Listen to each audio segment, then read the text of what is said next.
Hi everyone, and welcome to this academic skills presentation that outlines 3 key differences about learning at university compared to college. In general, since colleges offer applied programs and universities concentrate on conducting research and delivering degree and professional programs, you may notice that there is a heavier emphasis on studying theoretical knowledge when you are learning in a university environment. In turn, this impacts the expectations around written work. Specifically, there is the expectation that most of your written work at university will be explanatory and analytical, rather than just descriptive. As well, your instructors are looking for word choices that are focused and precise. For example, the sentence, "Older adults benefit from having pets," is descriptive because it outlines a general idea. In contrast, the sentence, "Pets may support good mental health for older adults by providing companionship and reducing feelings of loneliness," is analytical because it describes an idea and then explains how this may occur.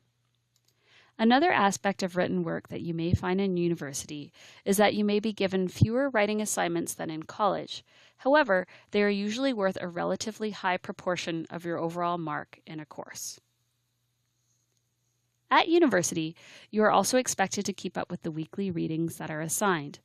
Although the amount of time it will take to complete these readings depends on an individual, it will likely take around 2 to 4 hours per course every week. In addition, there may be a wide range of reading materials that you are expected to review, such as textbook chapters or research articles. To help read effectively, consider using a 3-step process. Before you start to actively read, preview the text by skimming over the words, reading the summary or abstract, examining headings, and looking at the figures and tables. This will help you get a general overview of the information.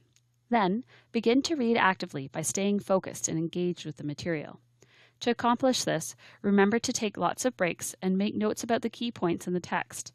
After you finish reading, remember to briefly review the information and think about the importance or significance of the main ideas presented in the text.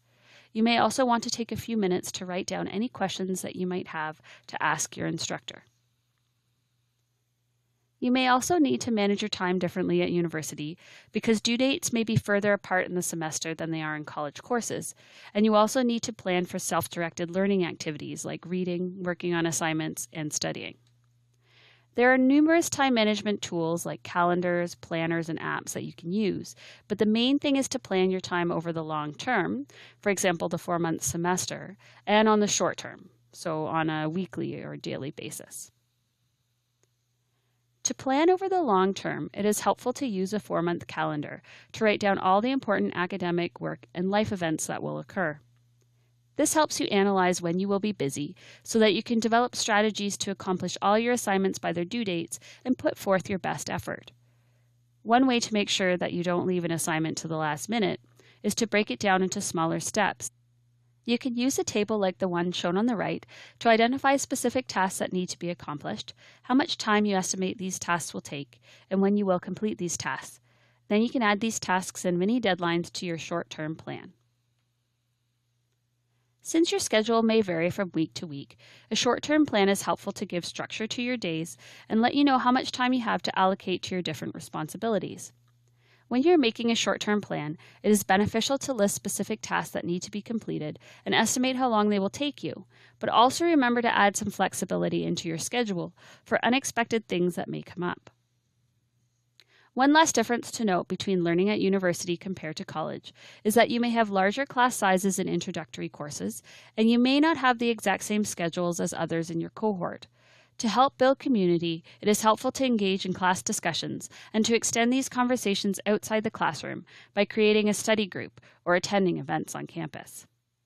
One of the most important things to remember about learning at university is that you are not alone, and there are many supports available to help you both personally and academically. For example, if you would like to learn more about writing, reading, or time management, please book an appointment to speak with an academic skills instructor.